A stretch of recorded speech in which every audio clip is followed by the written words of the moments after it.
stand on the shore of the ocean watching the tide come in.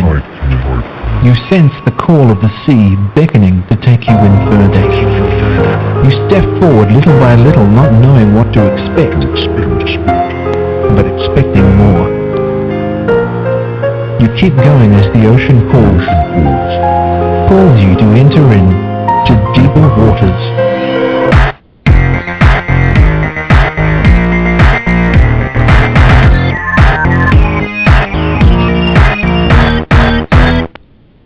Hello, and a good Saturday afternoon to everyone out there if you're listening to the show live. If you're not, a good whatever time it is for you, wherever you are. I am Nick Peters. This is the Deeper Waters podcast, seeking to bring you the very best in Christian apologetics, getting the best scholars and apologists out here that we can find. And today is no exception. I've got Dr. Greg Ganssle on today. We're going to be talking about the problem of evil and tying it into the new atheism, thinking about God, matters like that. Should be a very interesting show, and I'd like to remind you that last week David Wood, who was on here, said, Greg's the man, about Dr. Ganssle. So let's get the man on here. Greg, are you here? Yes, Nick. It's great to be with you this afternoon. Yes, and you have said for me to call you Greg, just so everyone knows. Oh, yes, absolutely. Hey, but Greg, if people are out here that might not know you, why should they be listening to what you have to say today? Well, that's always a good question. When we talk about philosophical topics, it's helpful to know what a person's background is. And I did earn a PhD in philosophy at Syracuse University, where my dissertation advisor was William Alston, who's known as, while he was alive, one of the really strong Christian philosophers in the world.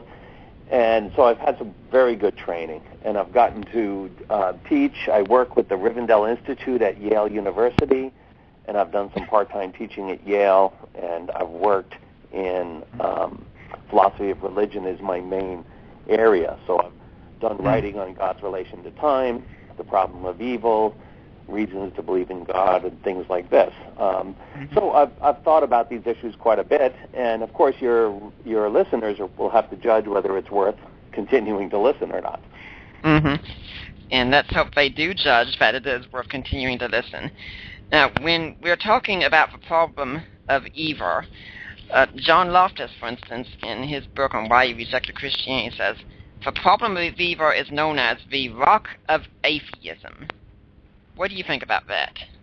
Well, I think he might be right about that. The rock of atheism, when you think about what are the main arguments, philosophical arguments against the existence of God, the problem of evil is by far the one that is the most commonly held forth as reasons to believe God doesn't exist, and it's probably the most popular of the arguments against the existence of God. It's also quite intuitive. It's not very technical. You can see with just a little bit of thought that evil is going to take some explaining if you are a theist, if you believe that God is real. So I think Loftus is probably right about that. Okay. Now, why would this be the rock of atheism? What is it about the problem of evil that makes it so many people a comparing argument against God's existence? Well, that's a good question, Nick. I think what makes it the rock is it's very clear when we think about God and evil that it seems like there's a puzzle. It's easy to have a hunch that there's something wrong about thinking that God is real, God is good, God is all-powerful, and the evil we experience in the world.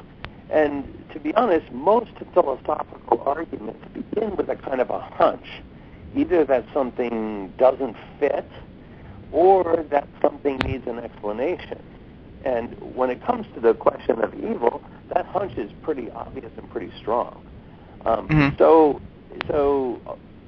what philosophers do is they take a hunch and they turn it into an argument to make it more precise. And there have been many versions of the argument against the existence of God, beginning with evil. Now, Richard Dawkins, in his book The God Delusion, talks about the problem of evil in one section, and says, admittedly, people with a theological bent are often chronically incapable of distinguishing what is true from what they'd like to be true.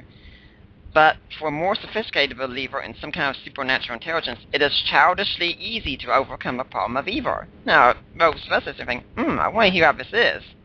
He says, simply postulate a nasty God, such as the one who stalks every page of the Old Testament, or if you don't like that, invent a separate evil God, call him Satan, and blame his cosmic battle against the good God for the evil in the world. Or a more sophisticated solution, postulate a God with grander things to do and fuss about human distress, or a God who is not indifferent to suffering, but regards it as a price that has to be paid for free will and an orderly law for cosmos. Theologians can be found buying into all these rationalizations. Now, aren't you glad, Greg, that Dawkins has just made the job so easy for you? Yes, well, it is interesting that Dawkins, in his understanding of the concept of God, when he talks about, okay, what is this concept of God that I am going to argue against in my book, he does not include the claim that God is perfectly good or that God is perfectly loving. When we look at where he defines the God, what he calls the God hypothesis, it has to do with a being of unlimited power who creates the world and everything in it. But he explicitly says, I do not include that this being is good or that this being is a loving being. It's a little bit strange that he does this, but this is one of the reasons why he only mentions the problem of evil in passing. It's not one of his arguments against the existence of God, because he thinks, well, maybe God's indifferent. If God is indifferent and evil exists, there's not really a puzzle. And this is why I think he says in the passage you read, it's not hard to solve this puzzle, because maybe God is nasty and he likes to do evil things. The reason Dawkins goes this way is he doesn't think that the goodness of God that many people believe in is part of the concept of God. It's a little strange that he goes this way, because certainly most of Dawkins' work is against the monotheistic religions of the West, all of which have deeply embedded in their concept of God, God's moral nature, God's goodness, God's loving nature. But nonetheless, Dawkins does not include that in his concept of God. And so for him, the problem of evil is not the big argument against God's existence. Right. Well, from what I have read of a New Atheist, and I've tried to read several of their books, they're not too keen on doing research on what Christians believe anyway.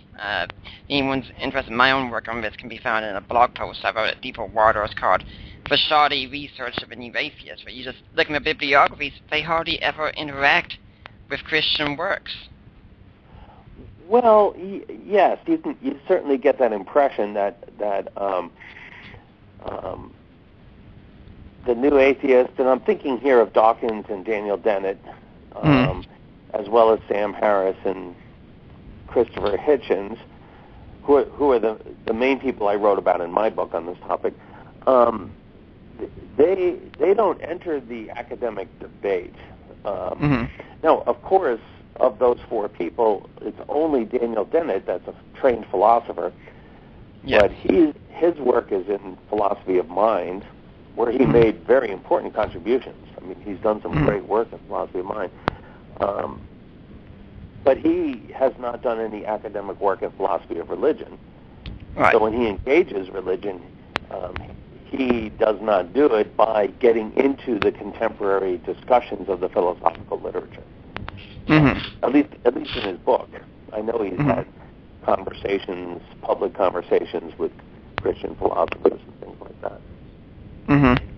So it's a little strange, and this is part of why the New Atheists I think, are called the new atheists.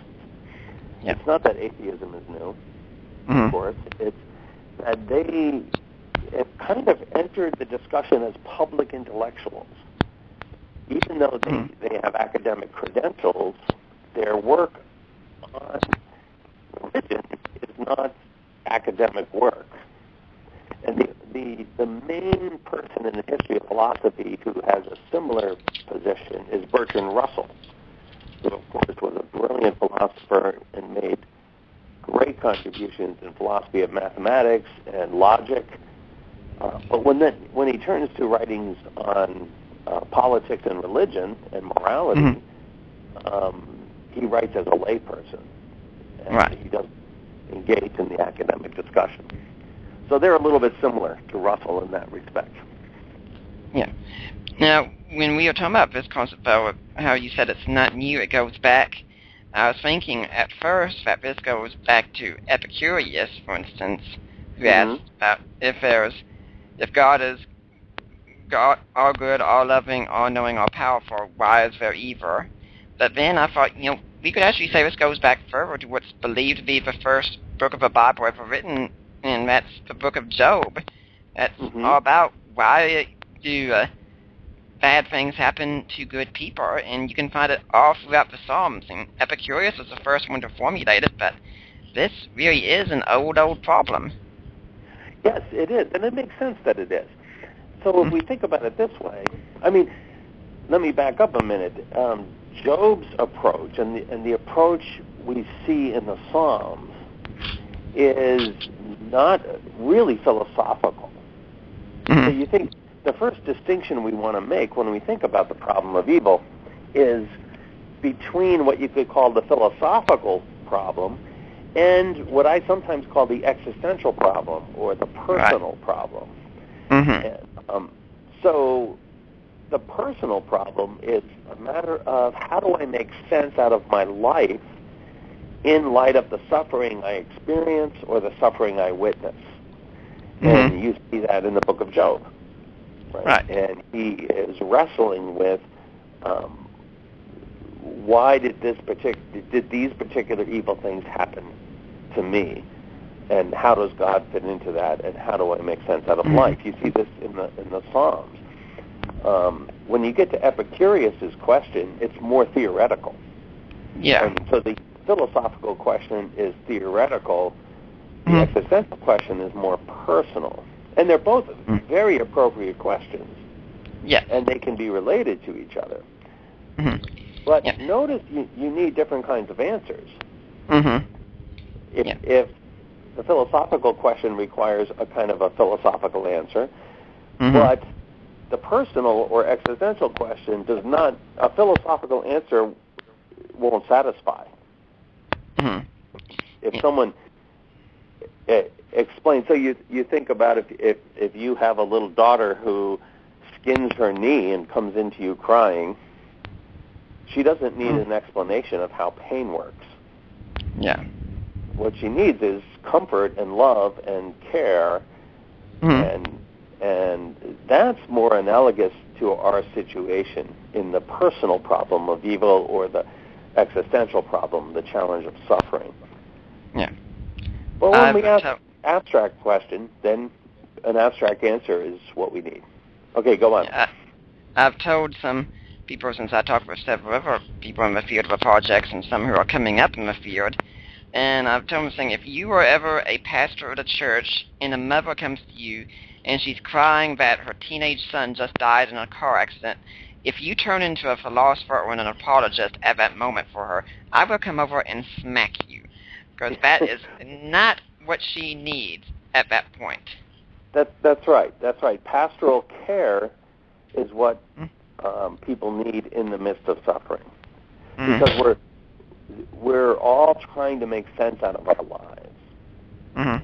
What's interesting about this, one interesting thing, is when you think about the philosophical problem of evil, there you've got people who are believers in God and people who are not tend to be on opposite sides of the discussion. But when it comes to the existential problem, all human beings are in the same boat. Mm-hmm. Because everybody has to figure out,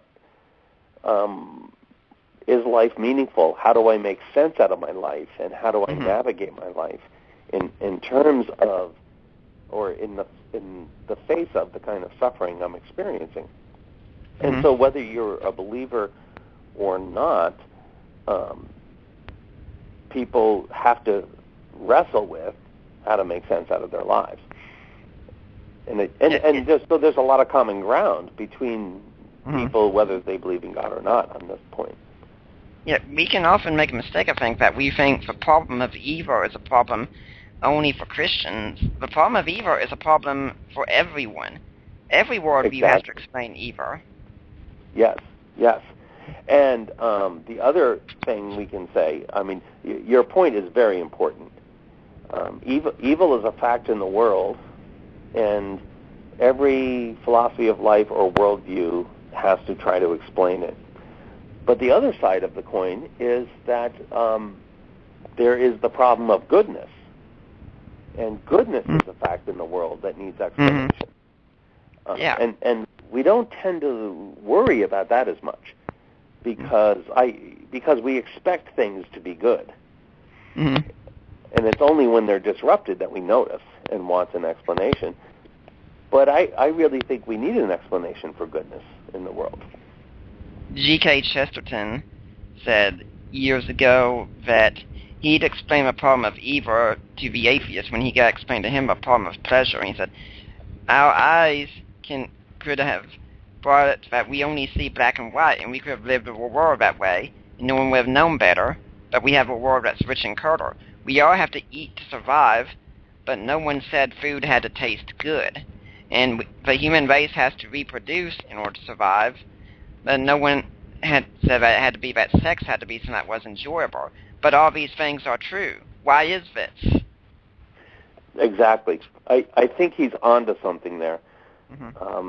The problem of pleasure, the problem of goodness, is a challenge for those worldviews that think that life is accidental or meaningless. It just is a happy accident that there's beauty in the world, for example. And so there are these things where the problem, like you said, the problem of evil is a problem for every worldview, and there's a Christian understanding of what evil is and why it's there, and that has to be compared to other understandings. And then the other side is, of course, what you just said that Chesterton said, the problem of pleasure or the problem of goodness. I was a TA for a class at Yale many years ago, and a big chunk of the class was on the problem of evil. And in my discussion section, I noticed that the students just became more and more despondent because we kept talking about evil and suffering. And so I stopped and I said, I'm going to ask two questions, and I want everybody to answer both of them. And the two questions were, do you think there's more good in the world or more evil? And the second question was, do you think most people think their lives are worth living? And I went around and made every student answer. Now, it was not unanimous. There was a little bit of disagreement, but almost everybody said there's more good in the world than evil, and most people think their lives are worth living. And these are things we don't think about when we confront evil. So it helps get it's like an aerial photograph. We get the big picture of goodness and evil in the world when we recognize those things. We're going to take a quick break here, and we're on the air with Dr. Greg Ganssle talking about the problem of evil today. I'm Nick Peters of the Deeper Waters podcast. We'll be back after this break. Join Unituber and Army Girl for Christ as they discuss spiritual warfare, spiritual preparedness, the end times, life issues, and personal and spiritual growth. That's www.truthradionet.com. Truthradionet.com.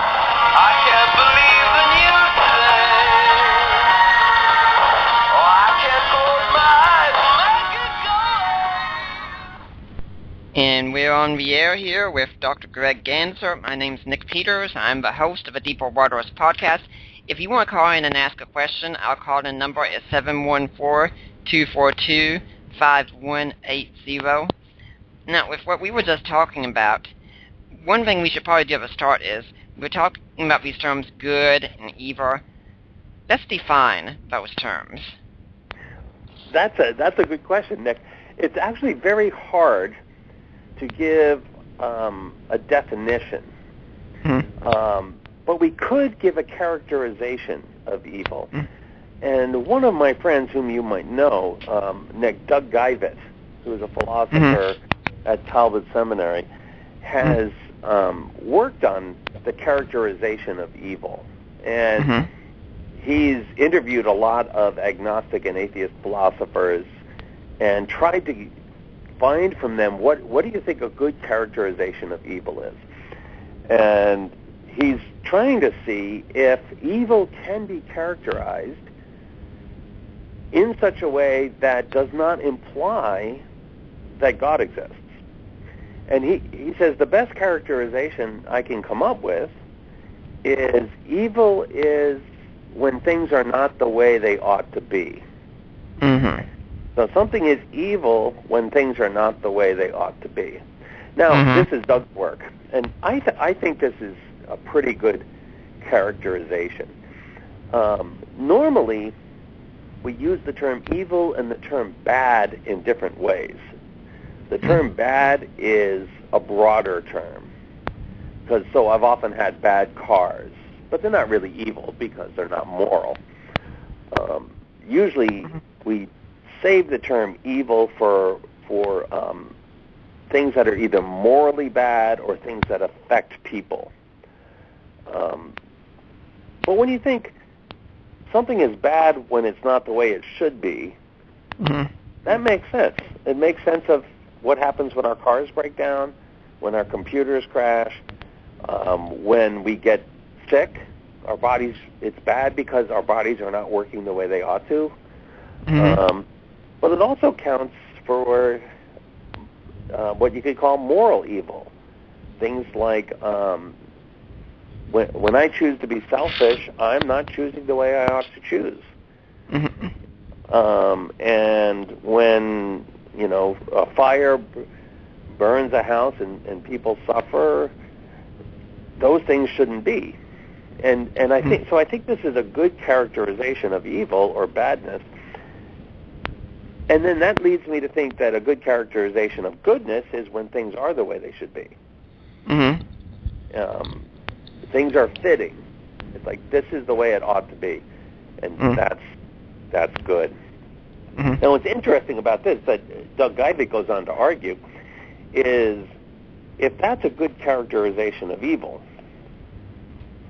then that implies that there is a way things should be, which implies a kind of teleology or purpose. It's hard to complain that something isn't working the way it should work if there's no design to the thing. So when my car breaks down, I think it's not working the way it should work because I know that it was designed to run a certain way. And it's not doing that. Well, so behind my response to my car breaking down is this understanding that it was designed. It has a purpose. And Geivett argues that when things are not the way they should be, behind that assessment is the sense that there is a way they should be, and that makes the most sense if there is a mind or a person who designed things. So I think that's one of the powerful ways in which the existence of evil points to the existence of God, not just points away from the existence of God. It's hard to see that there would be evil in any real sense if there was no God. Yeah, Greg, I was going to ask another question, but it looks like someone's called in who wants to ask a question of their own. Fantastic. Would you like to take a call? Absolutely. Okay, caller, you are on the air with Dr. Greg Ganssle. Hi, Greg. Hey, Nick. And actually, my question sort of pertains to what you were just getting into, Greg, with the fact that I think that there are some major philosophical issues that come up if evil doesn't exist. I was wondering if you could talk about that. I mean, there seems to me that there's at least a number of possibilities. I mean, obviously, Alvin Plantinga explored the potential possibility of the negation of free will, and I think that, distinguishing between moral terms. I mean, I think there's a number of them. Could you talk a little bit about that? Yes, I think there are some things here. I mean, the most obvious one for Christians, Christian theism, is if evil didn't exist, we would know Christianity is false. Because the whole Christian story is a story of redemption from evil. Sure. And you think, what kind of evil has to exist in order for Christianity to be true? Well, it has to be deep and serious evil. It has to be persistent. It has to be so bad that we can't save ourselves. And so this kind of evil, if there was no evil, we would have proof that Christianity is false. I mean, so that's one line of thinking that is not often considered. Some of the other things you point to is if there's no evil, or at least we might say if there's no possibility of evil, then it seems like there's no possibility of moral choice. Because a moral choice requires the possibility of choosing good or choosing evil. And of course, moral choice seems to be a very deep part of what it means to be a human being. Sure. And what makes our life meaningful. It's not the only thing, but it's one of the deep things. So a world without moral choice is a world where we have to have a much shallower picture of what it means to be a human being. And I think this might be one of the things you're thinking of when it comes to moral choice. Would you say that deterministic and compatibilistic refutations of the problem of evil sort of fail, or they're at least not as robust as the philosopher who accepts free will? Greg, okay, well, Greg? Yes. Before you answer that, for my audience also, could you tell what the caller means by deterministic and compatibilistic if my audience doesn't understand those terms? Okay, well, yeah, and I want to make sure we have it clear. Generally, determinism is thought of as the view that every event in the world is fixed by prior conditions. So given the prior conditions, and if you knew enough, you could predict every event in the world. A lot of times determinism is tied into a certain kind of laws of nature picture that was especially popular in the 19th century. 20th century physics has undermined this quite a bit with quantum mechanics, where there are events which take place that are not causally fixed. So that's determinism. Compatibilism is the view that even if determinism is true, there's a sense in which we can have free will. And compatibilism is a very old position. Augustine in the very early 5th century introduced, I think he might be the first major thinker to introduce compatibilism. And he thought that even if God foreordains every event, we can still be free and responsible. And of course, what we today Christians call Calvinism grows out of that view of Augustine's, because Calvin himself was very influenced by Augustine. And so the view that either causal determinism or theological determinism could be true, and we still have moral responsibility. Now, a lot of philosophers think you can't put those two things together because moral responsibility and the freedom that moral responsibility requires is actually not compatible with determinism. So I don't want to get too much into a lecture here, but both the compatibilist and the incompatibilist believe in free will. They just have different concepts of free will. And the incompatibilist thinks that what the compatibilists, their view of free will is not rich enough or strong enough actually to be free.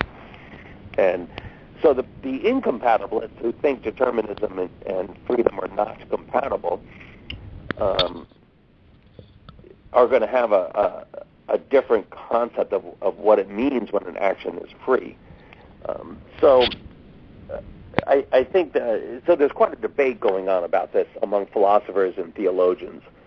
It seems that the majority of Christian philosophers today are incompatibilists about freedom. Not all of them, but the majority. I think the majority of theologians are compatibilists. Mm-hmm. So we should get these people together and have a big conversation sometime. I'm an incompatibilist. I think that if an action is determined, then it's not up to me, and therefore I'm not really free. So this is what you're referring to, right? And I was just wondering, I mean, wouldn't you say that the more robust refutations of the problem of evil of various kinds come in the incompatibilist camp?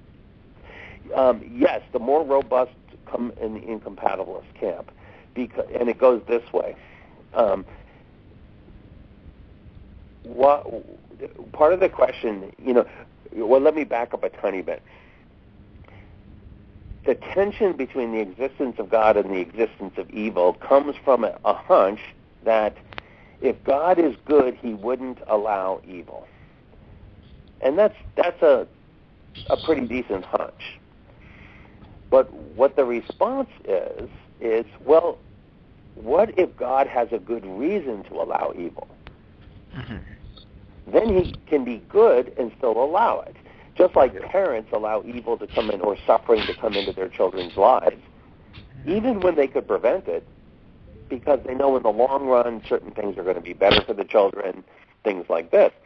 So the parent has a good reason to allow the suffering, and the parent can still be a good parent and allow suffering. So that's the analogy. Now, when free will comes in, it often comes in as, what could God's reasons to allow evil be? Well, perhaps free will could be one. And if God wants to make us with freedom, then he cannot guarantee the outcome of our choices.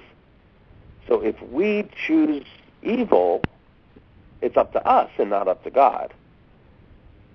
But because free will is so valuable, it's a good reason to allow evil. So that's kind of a short version of how the response goes.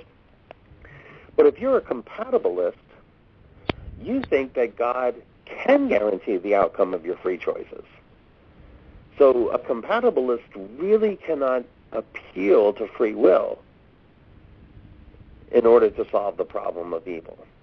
And this is why I think you use the phrase, the more robust responses are from the incompatibilists. When it comes to free will, that's exactly right. But if someone is a compatibilist about freedom, that person still can say God has a good reason to allow evil. It just won't be free will. Yeah, it has exactly. to be something else. Exactly. I think a lot of people, a lot of theologians in this tradition will say that somehow evil contributes to God's greater glory or something like this, which would be a good reason to allow evil. Sure. Is that helpful, or? Oh yeah, no, definitely. And I and I'm with you. I at least to me personally, I understand in principle, like sort of what you were just touching on, as far as what they would say that there's God's overarching reason to permit evil is to glorify himself in some such way. I've heard some pretty interesting ones. I don't find any of them to be convincing, because ultimately, if you rest on compatibilism, and to me, compatibilism, and I could be wrong, you could correct me on this, but to me, anyways, compatibilism boils down to just a diluted version of determinism. So, just getting rid of the problem of evil, period, you make God the author of sin, which I feel is an issue. It's obviously in tension with scripture and philosophy. So just I think that the problem of evil is just sort of added to the snowball, if you will, of granting compatibilism or determinism, however you want to slice it. No, I think that tension is raised more if you're a compatibilist, exactly what you said. Sure. I think, there's going to be a challenge on how to solve that. But, to be honest, and I have the same view you do about incompatibilism, but whatever position you hold, there's going to be challenges. Sure. And the incompatibilist also has challenges. But I tend to agree with what you're saying. It strikes me as strange that it strikes me that the kind of compatibilist freedom just isn't sufficient for moral responsibility. Yet it seems utterly obvious to me that we are morally responsible, both just observing human nature and reading the scriptures. Exactly. So there are disagreements about these things, of course, but I tend to think what you're saying is generally right. But it's important for us to admit that there are challenges on every side of working out all these details. Definitely. And ultimately, the other distinction we want to make, going back to what Nick and I first began talking about, which was the personal problem of suffering, like in the book of Job. When someone is encountering a particular evil, we really have no idea why God allowed that particular evil. Mm-hmm. We can talk about general reasons why God might allow evil in general, but when it comes to the particulars, it's very hard to say, well, God allowed this fire in your house because of free will. You think, well, that doesn't make much sense, right?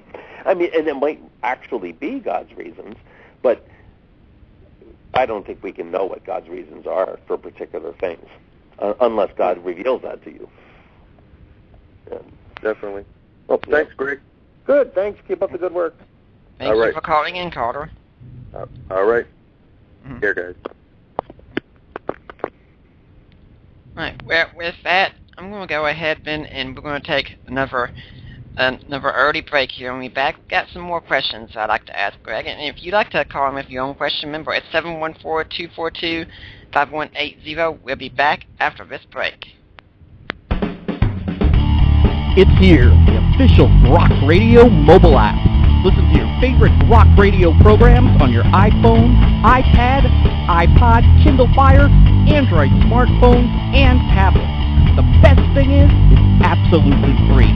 Download it now from the iTunes or Google Play App Store, or get a link at our website, cyiworldwide.com. Rock Radio, Christian radio that doesn't suck.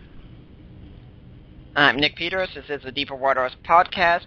My guest is Dr. Greg Ganssle. If you want to call in and ask a question, the number is 714-242-5180.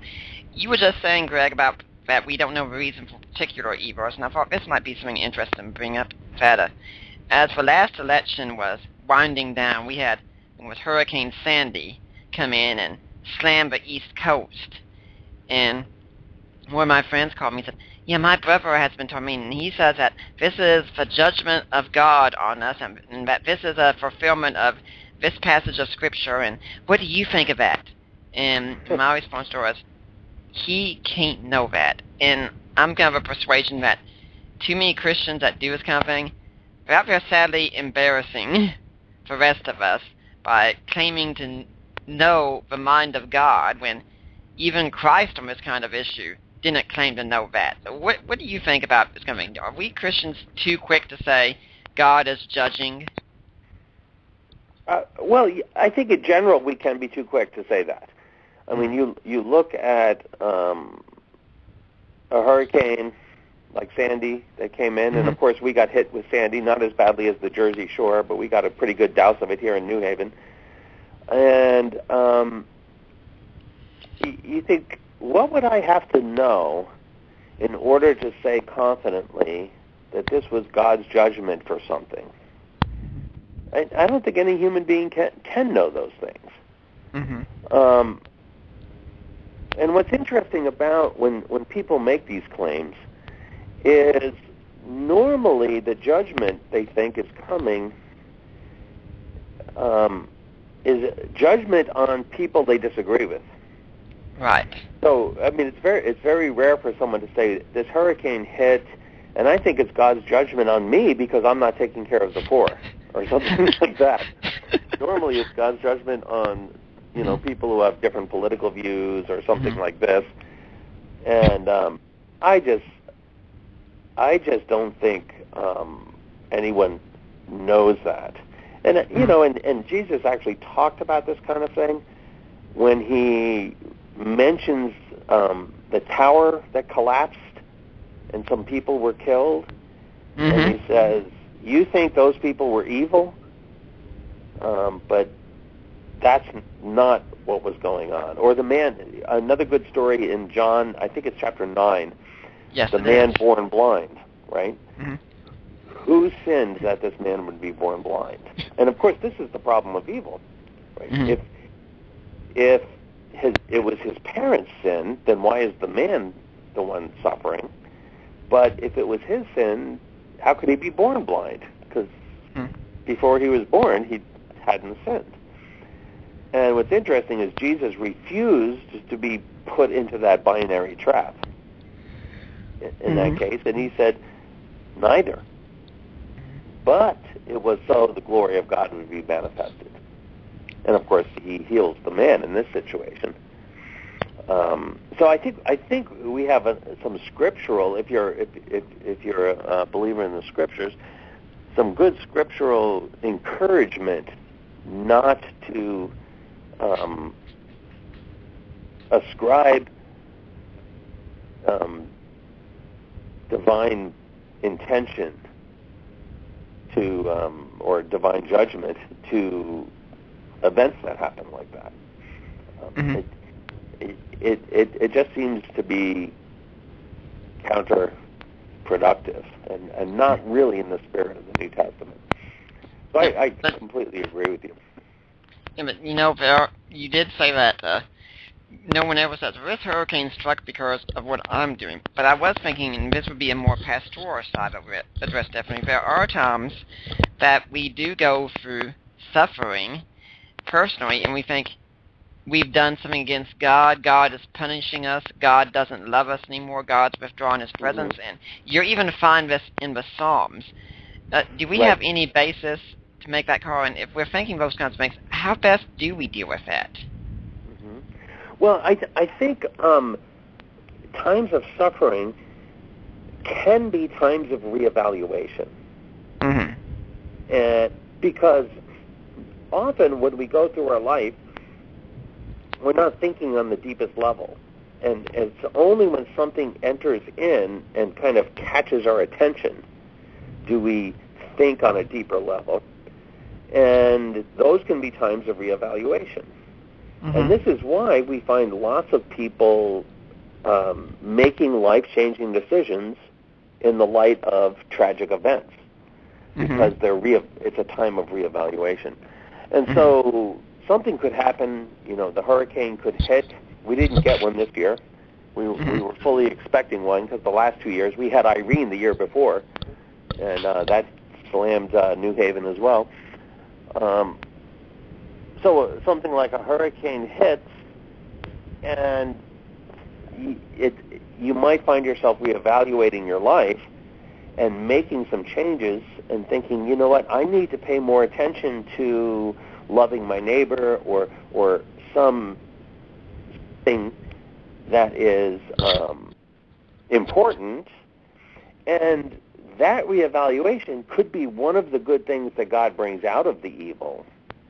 Mm-hmm. But it's another thing to say this is why God allowed the evil.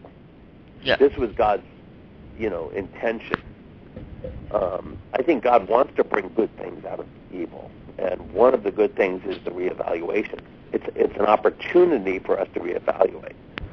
Mm-hmm. But for me to say, well, God sent this hurricane, which destroyed so many people's homes, so I could reevaluate my life, kind of puts me at the center of the universe in some way. And we usually have that problem too much anyway. Yes, absolutely. Yes. But at the same time, when someone's going through this, even if they are making positive choices, which they should be in light of this, we could definitely say with confidence, based from a biblical perspective, that it doesn't mean that God hates them, God no longer loves them, things of that sort. Right, and I think that's part of the big message of the book of Job, Mm-hmm. is that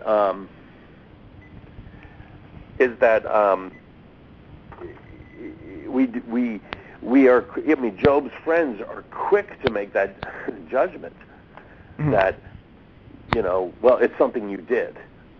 How could it not be your fault? And God had pretty harsh words for Job's friends. Yeah. But it's very tempting. And it's, in a sense, it's human nature. It's a first response. And then we have to rethink, okay, wait a minute, what do I know about God? What do I know about our relationship with God? And in a sense, recalibrate in the midst of suffering. One thing that I'm thinking also about all this is, going back to what you said about how sometimes the evil can seem overwhelming, that, that Gary Habermas is a good friend of my wife's family, and therefore a good friend of my family, technically, and one of the best lessons he's taught me is the cognitive behavioral therapy, with the idea that the worst suffering you have is not what happens to you, but the things that you tell yourself about what happens to you. And part of the problem of evil a lot of times is we just need to change our glasses. Right. But it's also very hard to do that. Mm-hmm. In some cases, because the suffering can be, I think it's possible for people. Greg, I'm not sure if it's just my set or yours, but you are coming in very staticky now, at least here, and it's very hard to hear what you're saying. Okay, Yeah. okay, I'm sorry. I just I swapped out our phones because the battery was dying on one of them. So let me Okay, make now sure you're this sounding is better. Okay. Well, maybe I'll sit in this room then. Okay. So yes, it's sometimes I think suffering can be overwhelming. Yes. For people. I think a very, very good book on this is Eleanor Stump's book, Wandering Through Darkness. Are you familiar with this? I've had that one recommended to me several times. I am a good Thomist in my philosophy, and I've been told I should read it, but I've been told a few thousand books I should read, and I've got several here on my to-read list, so you know how it is. Oh, I do. But, one of the things she does is she spends some very extended time in particular stories in the scriptures about how people were broken by suffering and how God engaged and restored them. And it's a very wise book. It's not just academically sharp, but I think it's full of wisdom. And talking about how God enters the person's story and can restore their humanness in the midst of these devastating sufferings. And I think it's a good word, especially for philosophers who tend to think mostly in terms of analyzing the problem. Peter Kraft was interviewed in The Case for Faith, and Lee Strobel brought up the story of a woman living in a country where there had been a drought, and so much death came because they didn't get any rain. And he says to Peter Kraft, what would you say to this woman if she was here right now? And he says, nothing. And that surprised Lee Strobel. Said, nothing? No, not at first. I just listened to what she had to say. Right. Mm-hmm. And that's crucial. Mm-hmm. That's crucial. Yeah. So, I mean, this is about the pastoral counseling, the pastoral care that you were talking about earlier. Yeah. What a person needs is a relationship, not an explanation. Mm-hmm. I heard one person say, when we ask why, we're looking for information. But information does not comfort us. What comforts us is relationship.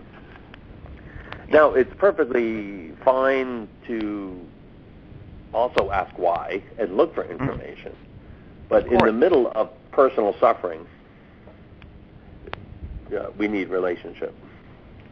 Just after the Haiti earthquake, I came on the Unbelievable show to do a debate on the problem of evil. I thought with my having a disability that it'd be good to have someone with personal life experience there as well. Although I will say there are several people with conditions far worse than mine, but I came on anyway. And Justin, the host, said, when I said something, he said, well, Nick, someone who's listening right now, they might say, I don't really find your answer very comforting. And I said, well, what I'd say to that kind of person is, right now, I'm not giving an answer to comfort. I'm giving a more philosophical, academic approach. For comfort, go see a pastor or a counselor. When you're ready for the academic question, come back and listen to the show. Right now, what I'm saying to you won't really help you right now. Right. And it's very important to keep that straight, because we don't want to set a person's expectations for one kind of answer when they've asked a question for the other kind. And so when someone asks me, what about evil, I might say, what kind of evil do you have in mind? Because I want to know if they're thinking just theoretically, or is there something deep going on in their life that they're wrestling with? I want to make sure I'm trying to answer the right question.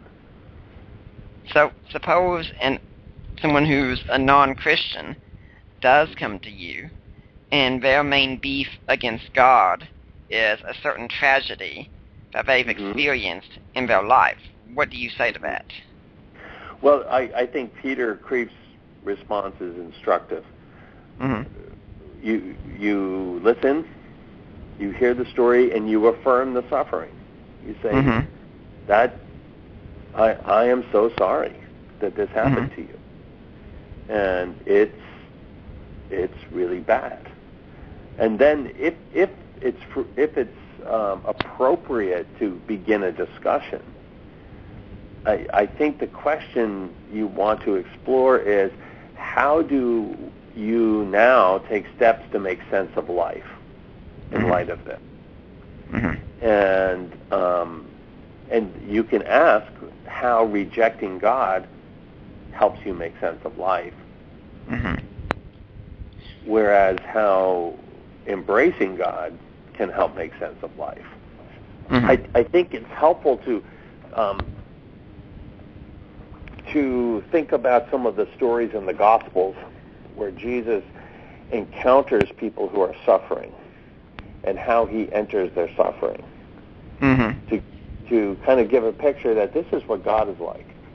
I think a lot of the woman with the hemorrhage who sneaks up behind Jesus, and a lot of what's going on with her, I believe, is for 12 years she's been suffering with this condition, and it's made her unclean, so she's been cut off from the community.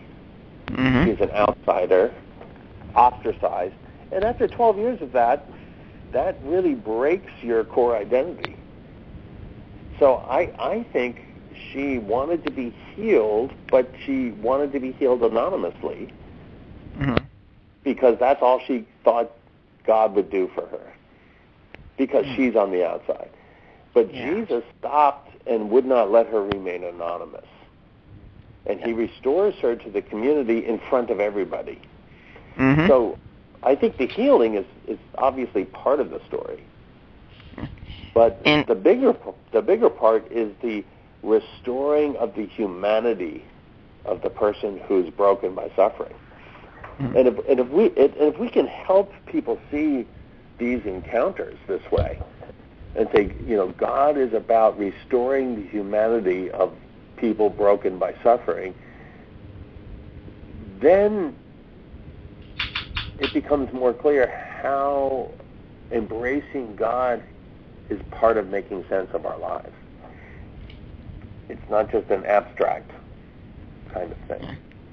And if we also have this anger, this enmity towards God in these kinds of times, if Christianity is true and God's the greatest good in the universe, then the more we reject God, we're ultimately hurting ourselves and making the problem even worse.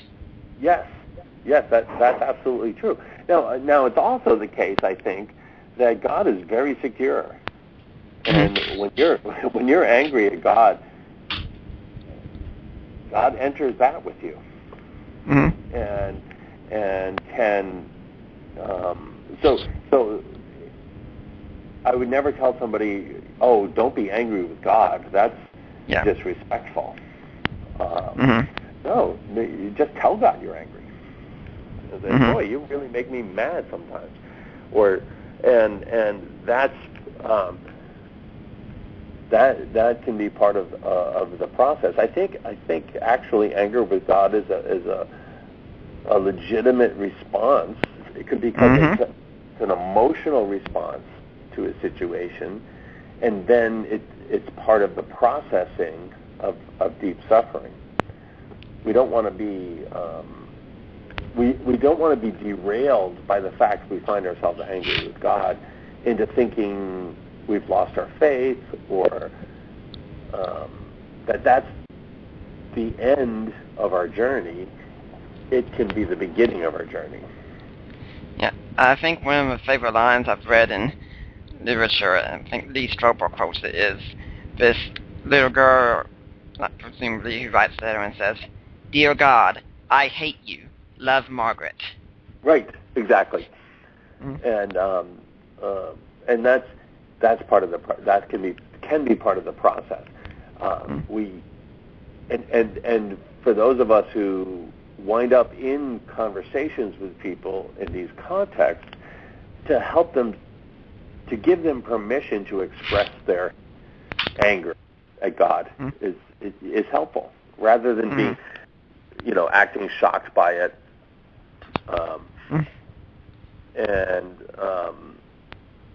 You think about Paul breathing threats against Christians in the New Testament. There was a lot of anger there, and God breaks through. So I think we can be very affirming of people in the process, and that can be helpful. We're going to take a quick break here again. We're ending our first hour here. I'm Nick Peters with Deeper Waters Podcast with Greg Ganssle. If you want to call and ask a question, it's 714-242-5180. We'll be back after this break. Check out CYIWorldwide.com. CYIWorldwide.com. Home of Grok Radio. Free music downloads, advice, prayer, and support. CYIWorldwide.com. Do you grok? Are you tired of the same old corporate Christian music on the radio? Check out Music Surge on Grok Radio, playing Christian music that doesn't suck. Download episodes now at CYIWorldwide.com. We're here with Greg Ganssle right now. Call number 714-242-5180. Now, if you're listening next week, we're going to have an interesting show. We're going to be talking a little bit about pop culture, and my guest will be the man who identifies himself as Hogwarts Professor. His name's John Granger. He wrote the book Finding God in Harry Potter, and this is going to be an example of looking for God in pop culture. It's a fascinating thesis, and I hope you're going to enjoy listening to it, so be here next week to listen to this. But now let's get back to Greg. Now, you were just talking about anger. I remember recently someone asking me that they have a lot of anger over so much evil that goes on. Is that okay? I said, of course it's okay. We should all have anger towards sin. We should all hate the thought of evil. So when you're talking about anger, about going through evil, not only should we affirm it, we should commend it, that we should all have some sort of anger there. Yes, I think you're absolutely right, because you think, if we ask the question, why is it appropriate to be angry about evil, I think there's a lot of reasons, but one of the big ones is because evil destroys people. Mm-hmm. We hate evil because we love the people it destroys. And Mm-hmm. you think about this, if you have a friend who begins to engage in destructive behavior, how it's your love for your friend that makes you hate the behavior. Mm-hmm. Because evil does destroy good things, good people, people of value, and not just people, but institutions, the environment, beauty that's in the world, and that's one of the big reasons we reject evil and we hate it and we're angry, is because of the destruction. And that helps me kind of understand God's vantage point about evil. Why does he hate evil? Well, it's because he loves the good things that evil destroys. And he made a great world, and it's tragic when it's corrupted. Mm-hmm. This can get us into the topic also about thinking about God, something that you've written about. Now, there are some people out there who I think are going to say right off that, theology, that's for all the real academic types to do, and they'd say the same thing about apologetics also. And when I hear that, I usually tell people, everyone has to do theology and apologetics. Even the atheist has to do theology. The question isn't, are you going to do these things or not? The question is, are you going to do it well or not? What do you think about that? Yes, I think that's right. I think everyone does think philosophically and theologically, and the question is, are you going to do it well or not? Now, I wouldn't want to tell someone they have to do it academically, right, in order to do it well, because a lot of people are not interested in academic stuff, and of course, the way we academics talk, you can understand why sometimes. Yes. But you think you want to do your thinking about reality, about what does it mean to be a person, how we navigate our way through the world. You want to think carefully and clearly about it, and be reflective. And Socrates is famous for the quip that it's the unexamined life that's not worth living. Well, we want to live examined lives. It doesn't mean you have to be an academic. You don't have to read a lot of books. But you want to think, okay, what kind of person am I? What kind of person am I becoming? And what kind of person do I want to become? And how do I do that? And that kind of reflection is available almost to every human being. I mean, there are probably some exceptions, but with what Socrates said also, I know someone also made another parallel of that when it comes to our Christian thing, is that the unexamined faith is not worth believing. Yeah, yes, I think that can be a general thing that's true, for the most part. I don't think everyone has to do the kind of academic study that people who love theology and philosophy and apologetics and cultural analysis do.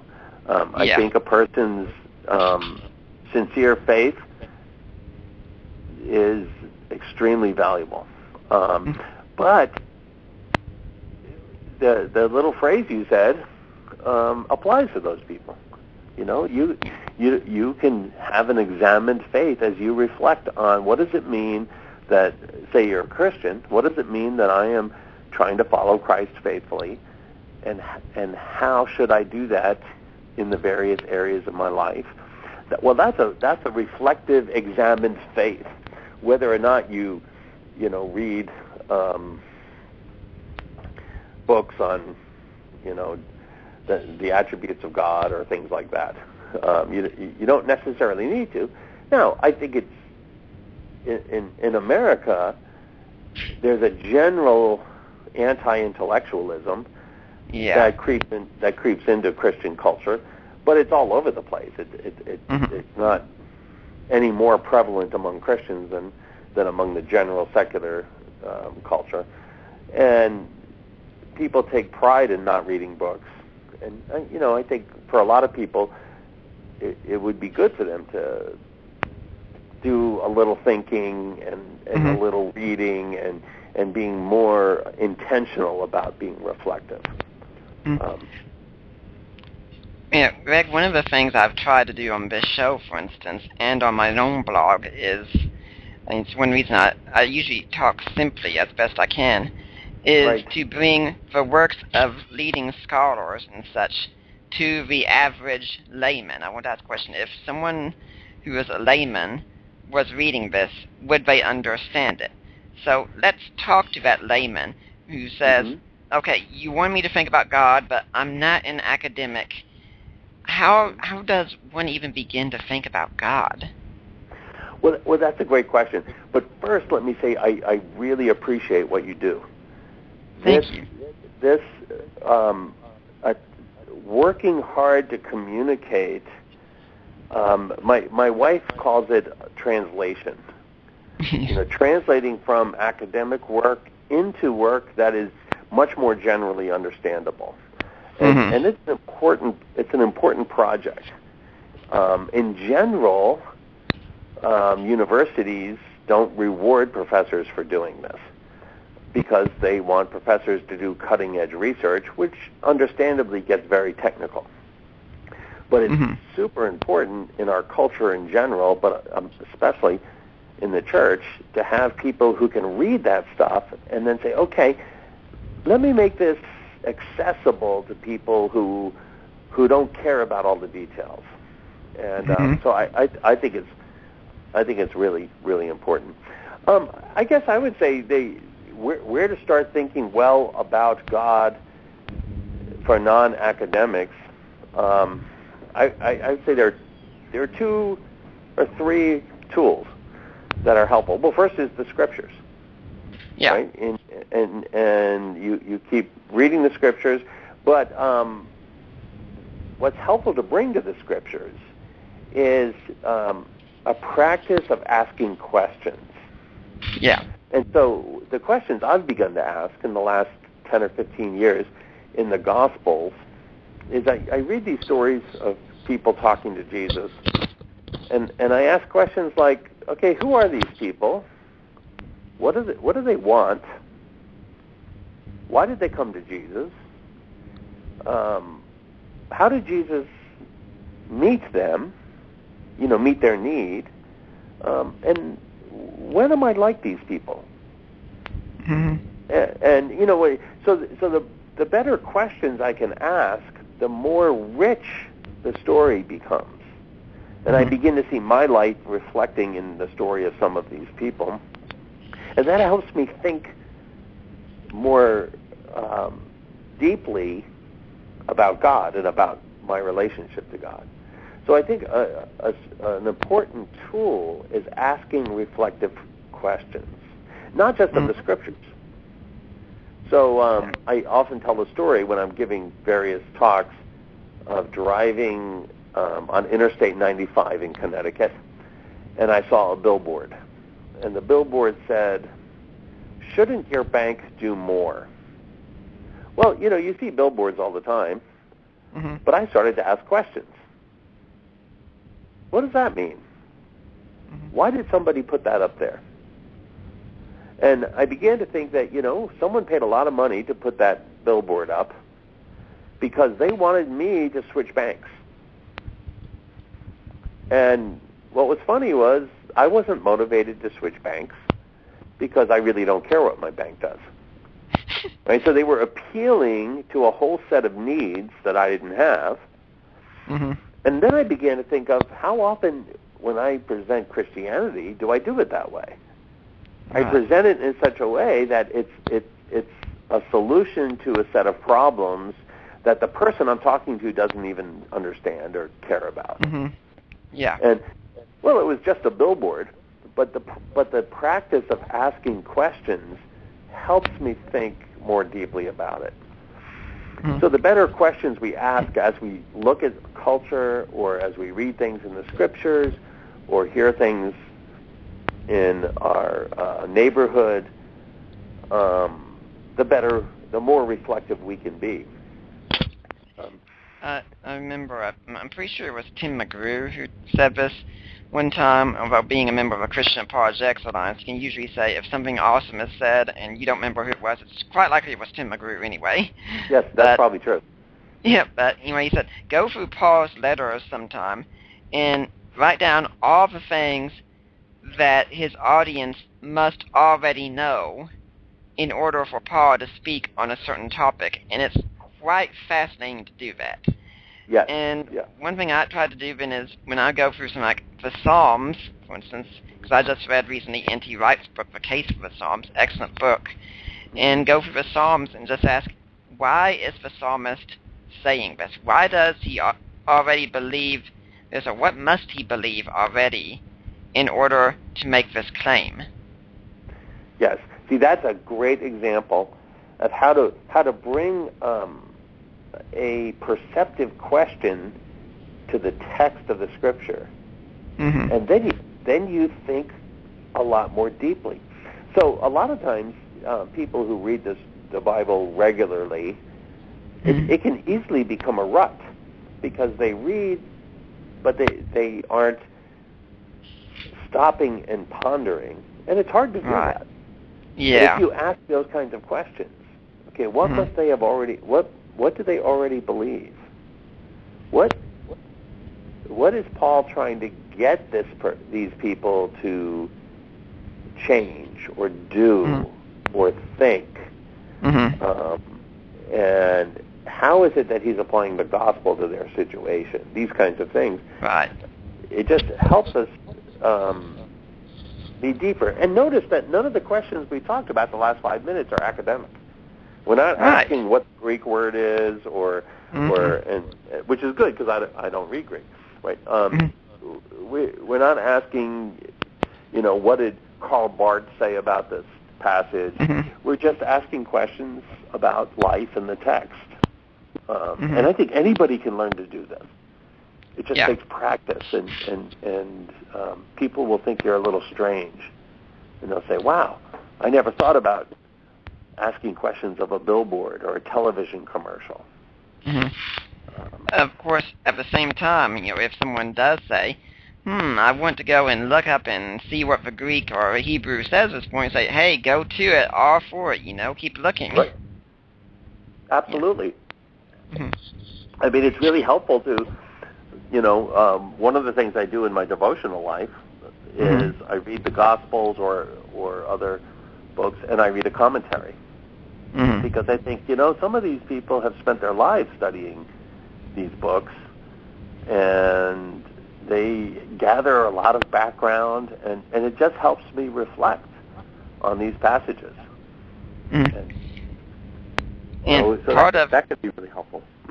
Yeah, and part of that good learning about God, I think, also is when you look at a commentary, you look at what other people who are more academic say, in many cases, and that's something, even those of us who are academic, we have to look at whatever say, that's part of humility in the learning process, because it's quite arrogant for us to go to the text and think, I don't need anyone else, any help whatsoever to understand this text. I know enough on my own. Well, you can get a good, simple understanding, I'm sure, many times, but part of humility is seeking out people who do know things better than you do and saying, hey, I've been thinking about this text, what do you think about it? And if you can't do it in person, you go to a commentary. That's right. And a lot of times what's helpful for me is there's background information that I could never discover by reading the text that sheds light on it. Mm-hmm. So even in so simple as the book of Philippians, it's important to know that the residents of the city of Philippi were Roman citizens. Yes. And there's a background for that. And then when Paul says, our citizenship is in heaven, he's drawing a contrast between, you think Roman citizenship is great, and of course on earth at that time it was a very important thing. But he says, no, our citizenship is in heaven. He's drawing this contrast. Well, if you didn't know they were Roman citizens, that contrast wouldn't be as strong. And so this is the other thing that relying on the work of other scholars, and there are a lot of commentaries where you can get this information, but it's not technical. You can skip the technical footnotes if you like in commentaries, and I find it very helpful. So, go on. The book of Philippians, in fact, is one of my favorite books to go to when I'm in the midst of suffering, especially because of that great little passage in chapter 4, verses 4 through 9, and there are some examples even there. For instance, it really helps if Paul is writing all of this from jail. He's talking about how to have joy, and he's in jail, and then when he gets to let the peace of God guard your hearts and minds in Christ Jesus, it makes it a lot clearer when you realize Philippi was a garrison city. They had towers and ramparts built around them, and guards would patrol them at night, and he's giving them that kind of picture. That's right. And all of this helps us be better thinkers about our faith, about the scriptures, about God. It's the principle is very simple, right? The more we can ask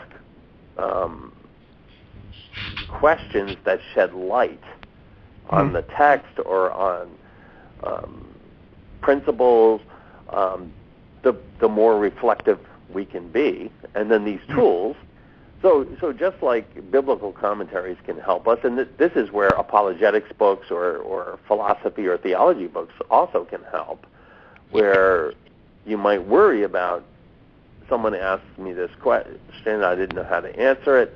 Well, you find some things and you read it and say, oh boy, that really helps me understand, how to begin to answer this question about God and evil, for example. Oh, I want to make sure I make this distinction between the existential, personal problem on the one hand and the philosophical problem on the other. And so, you can. It can be very helpful to get some basic books to have kind of just, okay, I want to get a little bit of a handle on some of these questions. So I know a couple of things I can say. If you have a couple of things you can say about a couple of questions, then it helps you engage people in a more thoughtful way. We're going to take another break right now. I'm on the air with Dr. Greg Ganssle. I'm Nick Peters, the host. We'll be back after this break. Hey, this is Minister Grok. Thanks for listening. Although Grok Radio is free, there are costs to upkeep the website, podcasts, and purchase Bibles and materials for street ministry. And while we are happy to pay this ourselves out of pocket, we will gladly accept any gift if you feel led to support the shows and our street ministry. You can send a gift or love offering through our website at cyiworldwide.com. Thanks for your support, and God bless. And I'd like to remind you that, yes, this show is free, and in fact, everything we do here is pretty much free. I don't get paid a penny to do this show, folks. I do it all for free. And that's where your donations come in. Make a donation to Blog Talk Radio and help us out. And if you want to help out my ministry personally, you can go to deeperwaters.wordpress.com. You can find out how to do it there. Or you can go to the Ratio Christi Issues and Answers page, and you can find out more there. And we also work with other ministries. We work with Tectonics, and we work with Risen Jesus Ministry in Mike Lacona. So any donation you make would be appreciated and helpful to us. Now, with what you just said, Greg, you said it'd be good to get some good basic books. Well, let's talk right quick. Can you recommend any basic books right off for the layman who says, hey, I just want to learn a few things. I'm non-academic. I don't want to go read a huge tome by N.T. Wright or something like that, as much as I'd encourage them to do so. What do you recommend? Yes. Well, I mean, they're all different books on different topics. You know, I wrote my book thinking about God as a basic, the subtitle is First Steps in Philosophy. And so what I was trying to do there is try to get people to take the first steps and experience how do you do philosophy. So we'd start with a hunch and then show how the hunch can be put into an argument and how you would evaluate the argument. So I talk about reasons to believe in God. There's a section on God and evil, some work on what God is like. I talk about God's knowledge, God's relation to time, things like this, and that's a pretty good introduction. And I tried to do the kinds of things that you do in terms of making it very clear and very non-technical.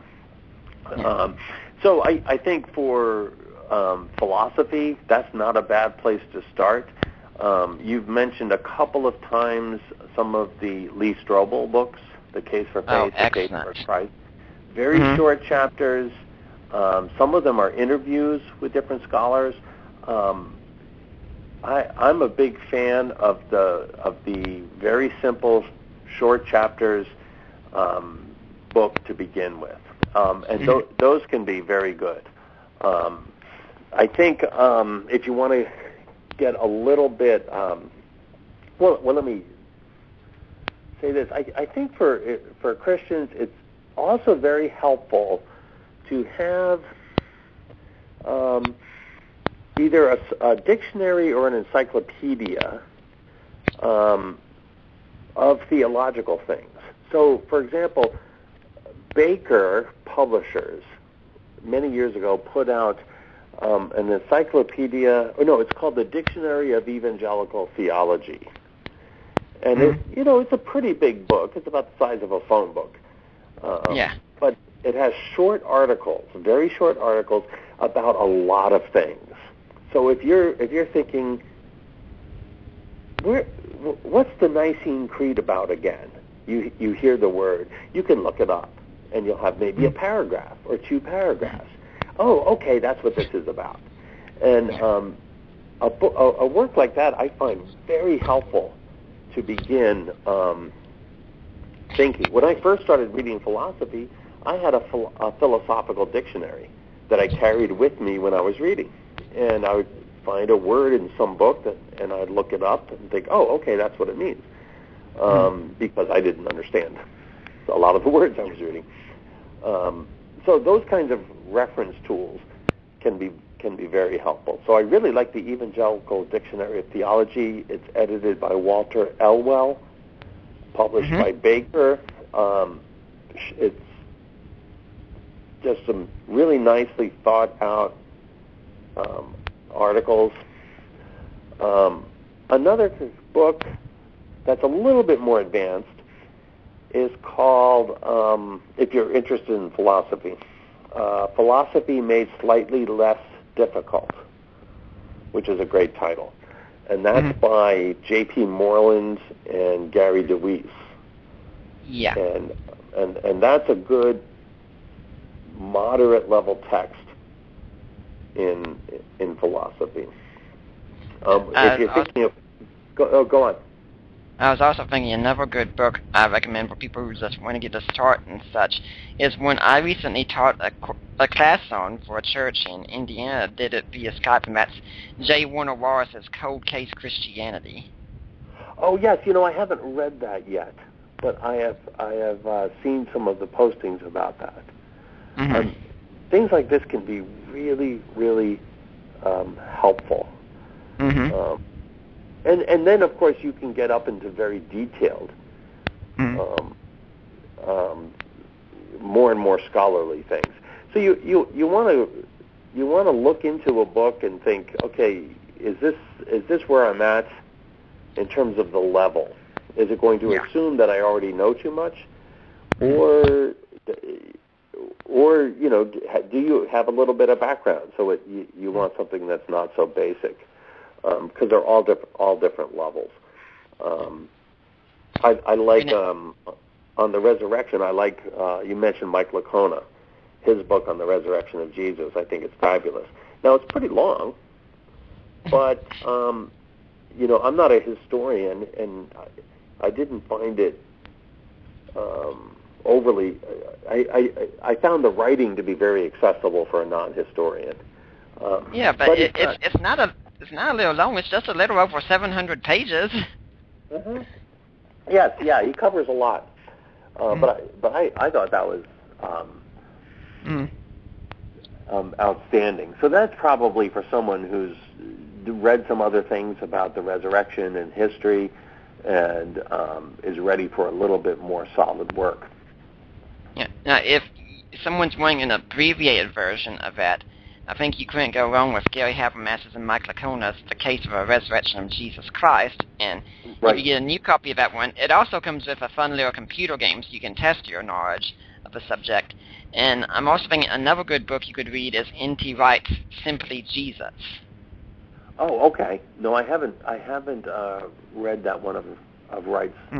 No. Yeah, and Wright also writes several books such as Galatians for Everyone, or the Pastoral Epistles for Everyone, where he tries to put these really deep things into very simple conversational style. And I find Wright very engaging and very exhilarating when I read him. Yes. He's also a very, very a wonderful guy. He's come to our church a few times, and a very prolific scholar. Mm-hmm. Now, when we've been talking about things about God, one thing we've been presuming is that the person out there is a Christian, so they pick up their scriptures, they pick up all these Christian books and such. Let's consider the person's doubting right now, or they're an atheist or a non-Christian of some sort. How can they think about God?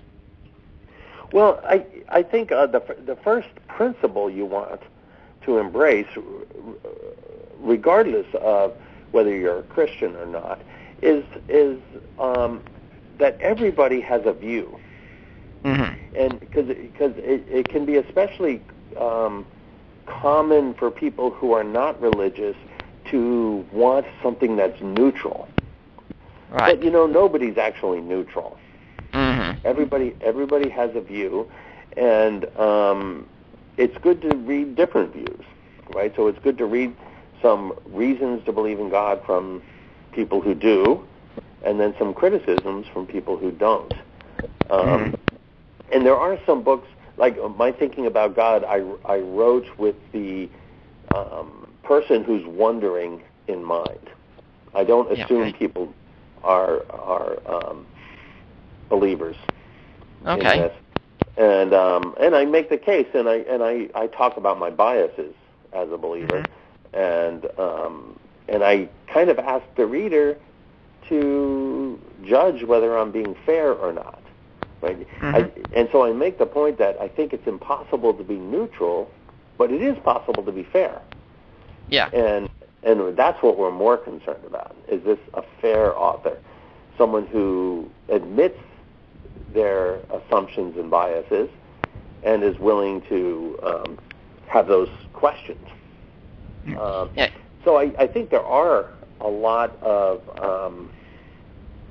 books that, even though they might argue for or against the existence of God, are trying to be fair in this way. There's one. It's a little bit older now. I'm trying to remember what year it came out. It's a collection of essays, and it's edited by Paul Copan and Paul Moser, and the book's called The Rationality of Theism. Now that it's not a beginner book, but the essays are not written just so other philosophers would understand. So it's going to take a little work if you don't have much background.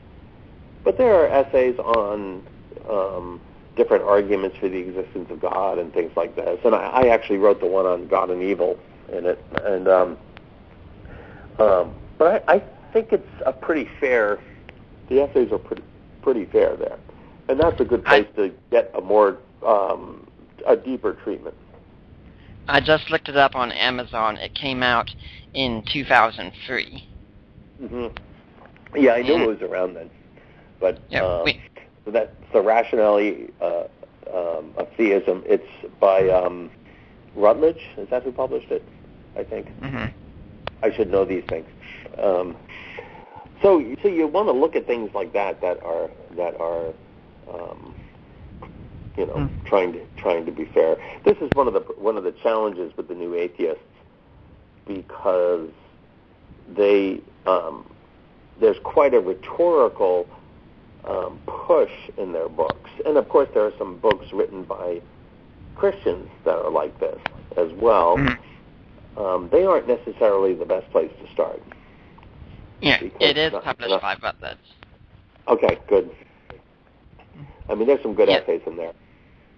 Yeah, bias, I usually see when someone says that, it's normally an excuse, as far as I'm concerned, because everyone does have a bias. And I still like what N.T. Wright said. Bias says, even if you think the announcer for a sporting event has a bias, you can still trust him. He's going to give you the honest score. Right. That's right. And then if you know if the person is admitting her bias, then you think, okay, I can look for it. Do I think she's really distorted this or not? And so in my book, in places I say, well, this is how it seems to me, but you have to be the judge whether I'm right or not. I mean, you know, if I'm trying to persuade somebody, then they have to decide if the case is strong. And and sometimes for some people it is, and for some people it isn't. Yeah, I find it amusing also in the area of the New Testament when someone says, well, we want some unbiased accounts about Christ. And like, they don't exist. Sorry, because if you wrote about anything in the ancient world, you had a bias. You were writing because you thought this was something worth writing about. And if someone writes a book promoting atheism, they have a bias. They write a book defending Christianity, promoting Christianity, they have a bias. We all have one. What you have to do is look at the arguments themselves. Right, and ask the question, is the person being fair? And to the best of their ability. And even if the person is not being fair, think, okay, well, what would it be like to be fair about this argument? Right? Yeah. That's exactly right. And something that you've said also goes on with another thing I tell people is when we're talking about examining these arguments for the unbeliever, and I say this for a Christian also, beware of the sound of one hand clapping. That any case can look persuasive as long as you provide only one side of the argument. That's something I don't really care for with a new atheist, because when I look at them, they tend to only provide one side of the argument. Right. No, and you know, there's a sense in which that's fine, because they're trying to persuade us to be atheists, and that's what they want to do. But it's harder when you feel like they haven't engaged the responses to the very arguments they're putting out, and then you feel like, okay, I would like to see some more engagement here. I think that's right. I think the other thing that's important for someone who's weighing these things is a sentence that people say very quickly with the questions about God is the sentence, you can't prove the existence of God. Mm-hmm. And I think it's very important, but what most people think is that there's something about God that makes that sentence true. Mm-hmm. And I think it's really about proof. So when people say you can't prove the existence of God, usually they mean you can't give me an argument that is irrefutable or gives 100% certainty. And of course, Greg? Yeah. Greg, I thought you were done, but we do have someone who's just called in. They Oh have a yeah, I would question. love to. I'd love to chat with someone. Okay. Caller, you are on the air with Greg Ganssle. Hi, Greg. This is Kurt Jarris with Apologetics.com. Mm-hmm. Hey, Kurt, how are you? I'm glad to talk to you. Good. I see you on Facebook all the time. Thanks, yeah. Likewise. And hi, Nick. How are you? Hi, Kurt. Good to hear from you again. Hope things are going well for you. They are, thanks. Say, Greg, I've got a question that has been on my mind lately, and perhaps you can inform some other listeners. And I don't know, maybe if you guys will address this question later in the show. But I was wondering, in apologetics, sometimes we can encounter people that may put up objections to Christianity as a front, as a mask, to perhaps the emotional problems that they're facing with. And so they might be dealing with the emotional problem of evil. How would you try and reach people that are really dealing with the emotional problem when they may be putting up these other objections that may not even be about evil? And that's really the reason why they're rejecting the faith.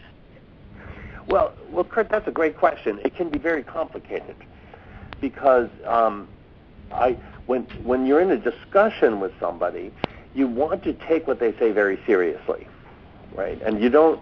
It's not fair to be thinking all the time, well, what do they really mean? What are they really talking about? As if they're being as if they're not being sincere in what they ask you.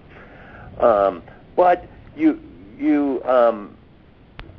it's certainly the case that human beings are persuaded of things like Christianity or any other big philosophy of life, not just by reasons, but also by what kind of life it holds forth. So I think that deep down inside, one of the most important questions people have when they're engaging with a Christian, for example, if they're not a Christian, is a question they hardly ever think about. And it's the question, do I want to be like this person? Is this the kind of person I want to be? And so there are some things that are very important that lie under the surface of questions. And sometimes when people are talking in particular about the philosophical problem of evil, underneath it there's some kind of suffering that's driving, that's really motivating them. Right.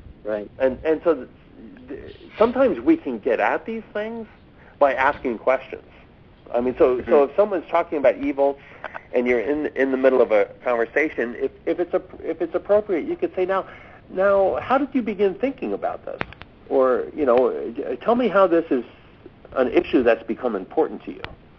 And what you're doing is you're inviting a person to tell more of her story.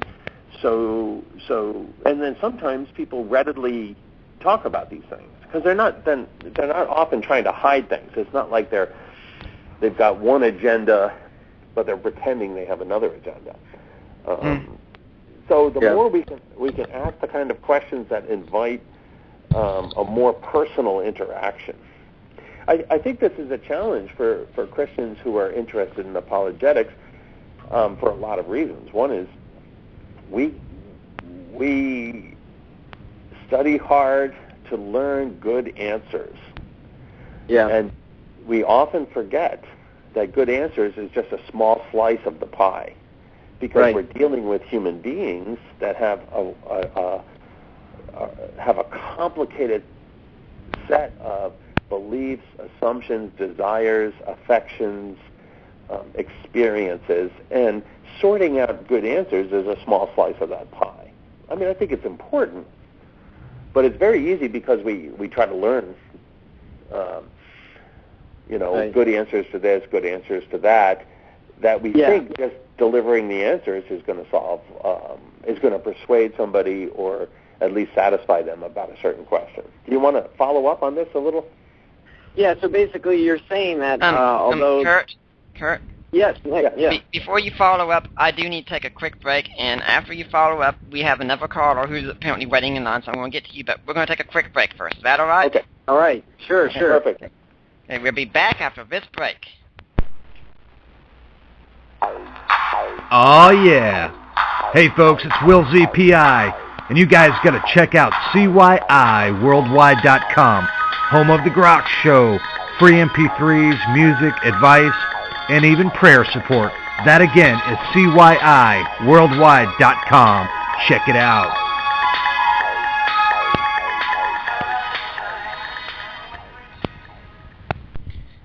And we're back with Greg Ganssle, and he's on with SUS Kurt Jaros of Real Clear Apologetics, who's called in, who has a question. We got another caller waiting in line, so do your follow-up, and then I'll go on to the next caller, okay? Okay. Sure.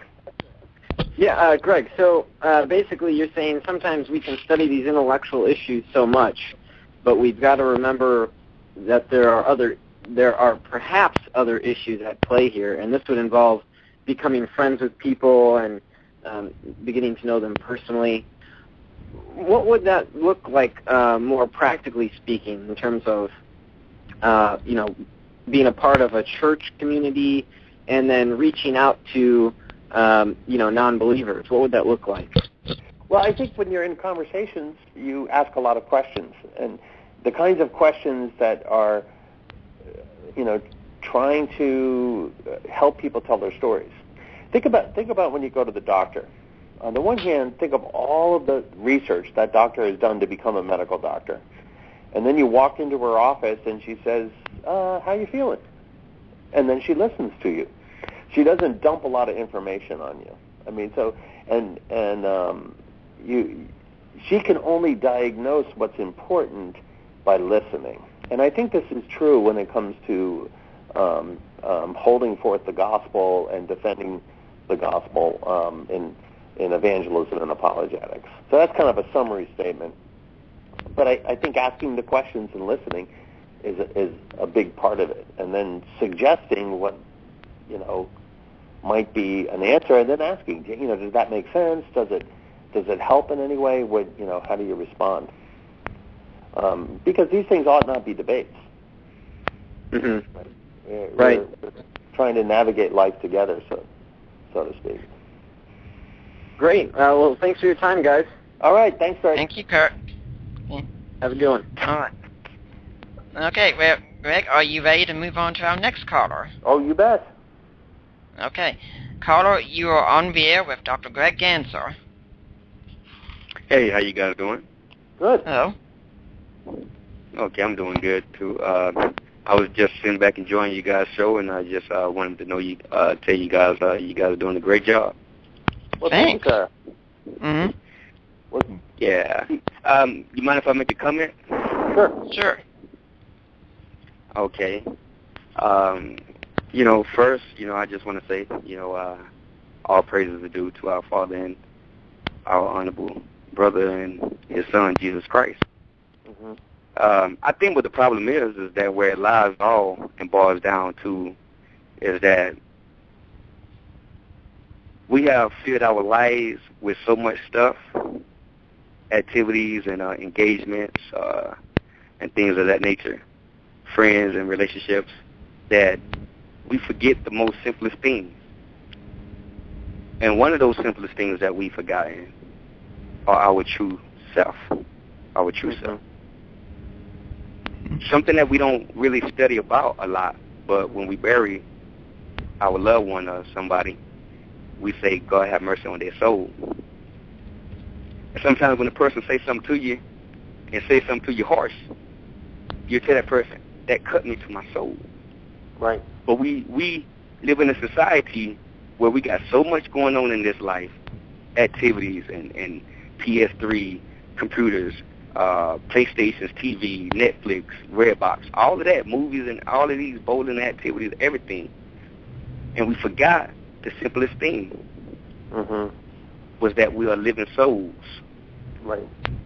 You see what I'm saying? And I'm not trying to say anything because I'm harsh, huh? Absolutely. I think the danger of distraction is we don't reflect on what kind of people we are, what kind of people we're becoming, and what kind of people we should be becoming. Yeah, because see, we're Christians and we're trying to follow the next Christian and wait on him to get right in order for us to get right. Right. And that's not what this whole thing is about. You see what I'm saying? It's not about that, looking at the next man to see if he's going to get right, and then that's what Christianity is supposed to be about. No, brother, you get right and be what Christ is about. You see what I'm saying? Right. Yeah. But it's like we're waiting on each other, you see what I'm saying, to do this thing. But I always go back to what I told you, because I love you guys, and you are my brothers, and I will see you again. And we will enjoy our day in paradise. Yep. Listen to what I'm saying, though, brothers. All right. That that's you a are good a thought. living soul. I think you're right about that. See, you are a living soul. And your individual soul has to be put into the ground and into the casket.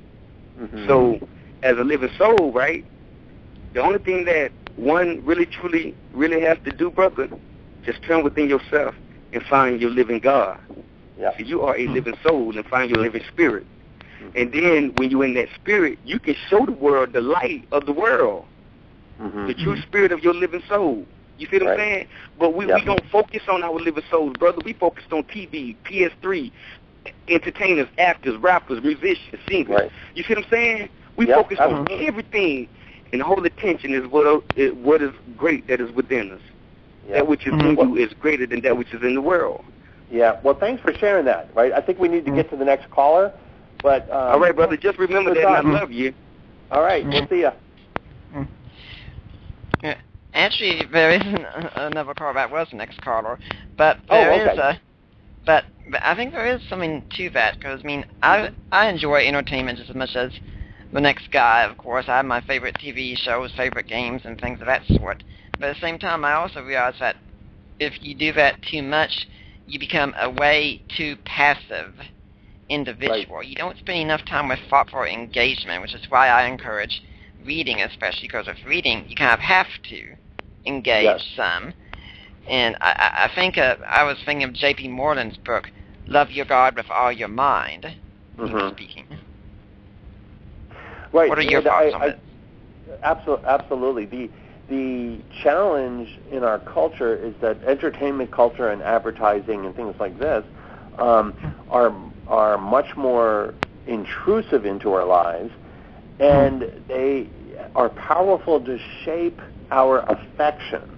So it's not just what we believe that is shaped, but what we want and what we care about. And of course, marketing and advertising is all about this, trying to get us to want things. And that has very, very serious effects. So I'm not recommending that people withdraw from all of that. I mean, my two boys are filmmakers, and I want people to go to films. But we have to be reflective to the degree that we can be. Yes. Yeah. One good thing we could do is, if we're going to see the movies, we could afterwards talk about, like, what do you think about that movie and such, and not just, were the special effects great? Wasn't that an excellent story? We could actually, really talk about the movie. I mean, one of the old books I've read almost years ago is, for instance, St. Paul Goes to the Movies. And I'm sure you, if you're interested in philosophy, really know about the pop culture and philosophy series, which I think is just excellent. Yes, yeah, exactly. And then we talked earlier about Doug Geivett, but he and Jim Spiegel edited a book, Faith, Film, and Philosophy, where Christian philosophers wrote essays on various films, genres, particular films, and reflecting on these things. So I think there's a lot of reflection on pop culture, and of course, this leads into your next show, right? Yeah. With Harry Potter. Yeah.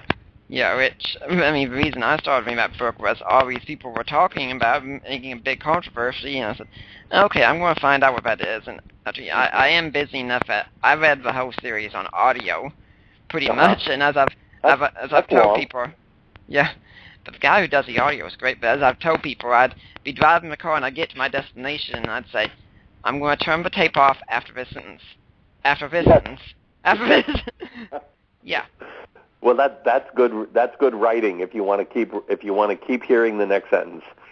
Mhm.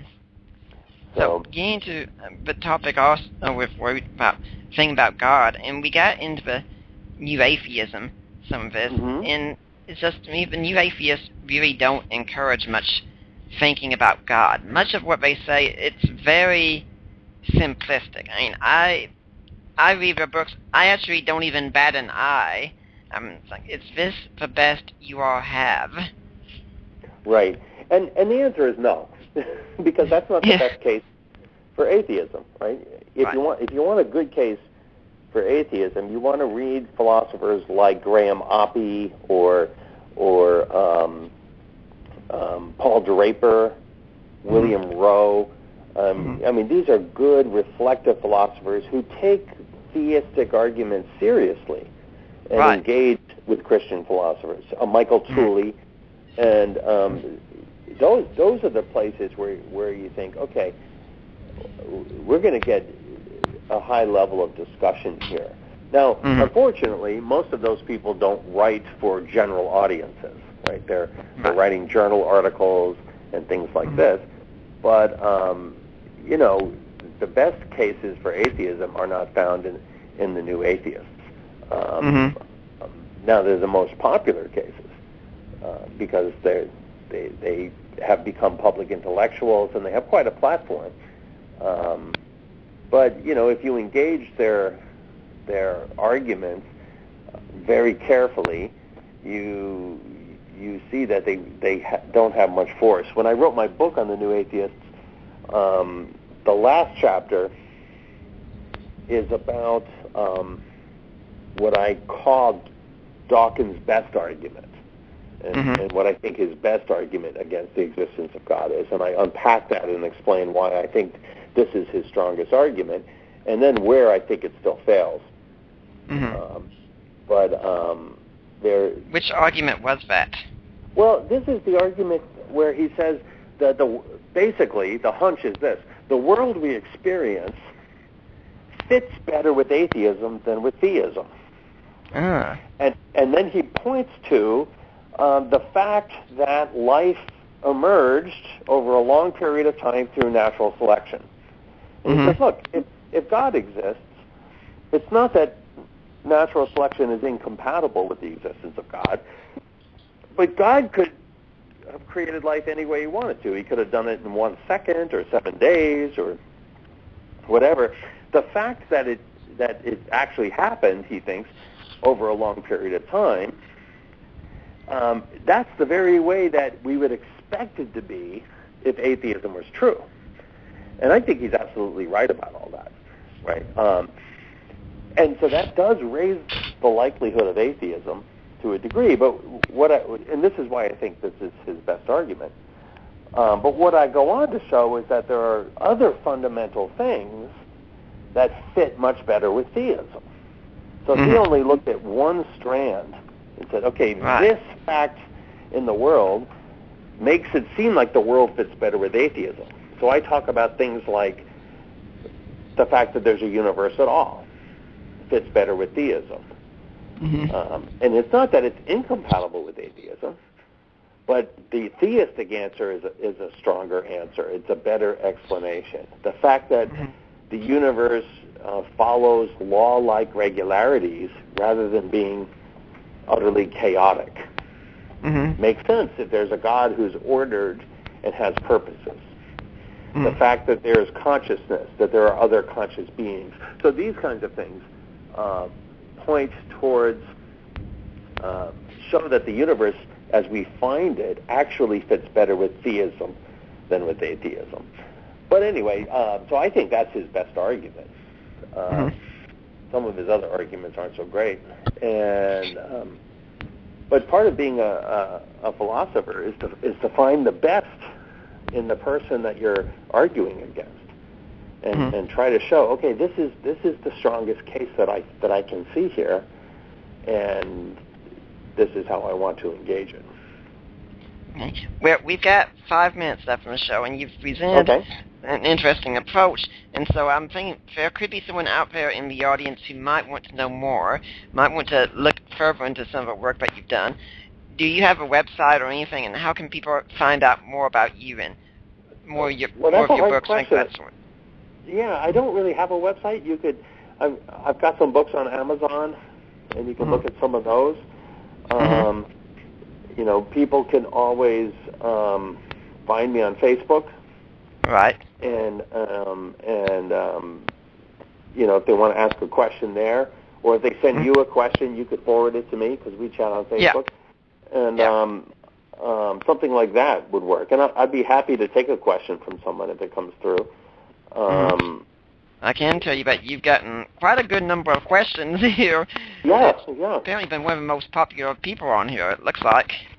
Well, maybe I just say things that need lots of explanation. Maybe. Yeah.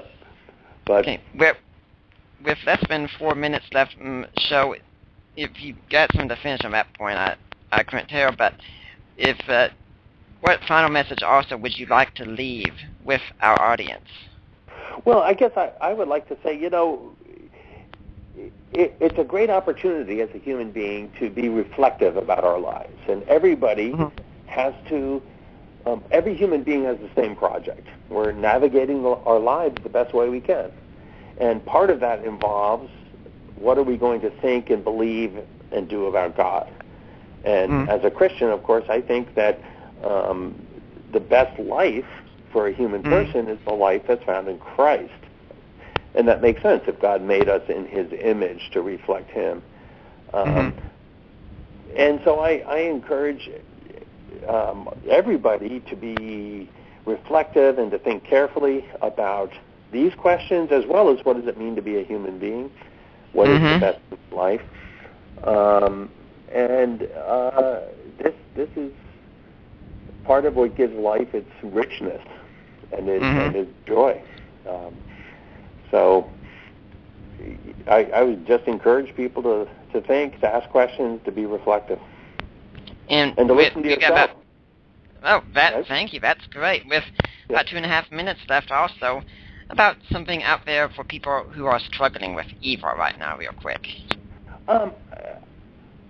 I think if you are a believer of some kind or close to being a believer, you want to invite God into your struggle, right? You want your struggle to be an occasion for God to show up for you, and so this is what you pray. You say, God, you know, help me experience your presence during this time in this struggle. I think that's important, and then you, if you're racked with doubt, it's important to know that doubt is not the same thing as unbelief. Right. You know, doubt is a wavering, but it doesn't have to become unbelief. I think doubt is a normal part of human life, and so don't be scared of the experience of doubt, and wrestle with your questions, write them down, and find answers. And the last thing I would say is be patient. Right? The fact that you don't find an answer in a short time doesn't mean you won't find one. Because these are deep questions about what it means to be a human being. So I would encourage that. Well, I'd like to thank you for being on the show, Greg, and remind everyone that next week we've got John Granger coming on to talk about finding God in Harry Potter and his research on the series, and that gives a good look into pop culture and such. But Greg, thank you for coming on. I hope you've enjoyed these 2 hours, and I hope we'll see you on here again. Oh, that would be great. I had a great time, Nick, and I think you do a great thing here. So, thank you. And we'll stay in touch. Okay, thank you. And we'll see you all next week, same time, same place, same channel. Until then, I am signing off.